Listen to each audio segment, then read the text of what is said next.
যার মধ্যে ধরে রাখার প্রবণতা যত বেশি, তার জীবনে কষ্ট পাওয়ার পরিমাণটাও ঠিক ততখানিই বেশি।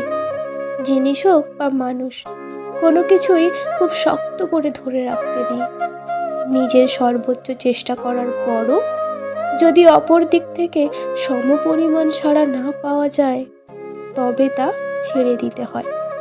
সেটা হোক আপনার খুব কাছের কিছুই। বিশ্বাস করুন, ওসব কিছু আপনার হবার নয়। আপনার মানতে কষ্ট হতে পারে। আপনি ভাবতে পারেন হয়তো আর একটু এফোর্ট, আর কিছুটা সময় দিলে আপনি যা চাইছেন সেটা একান্তই আপনার হবে।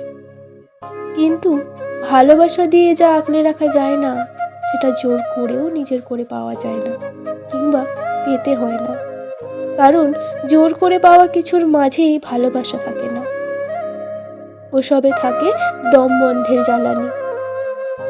আপনি ভাবতে পারেন একবার নিজের হয়ে গেলে সব সামলে নেবেন আপনি, কিন্তু সেই জোরের ওপর তৈরি হওয়া সম্পর্কটা একসময় আপনাকেই নড়বড় করে দেবে। নিজেকে সামলানোই দায় হয়ে যাবে আপনার।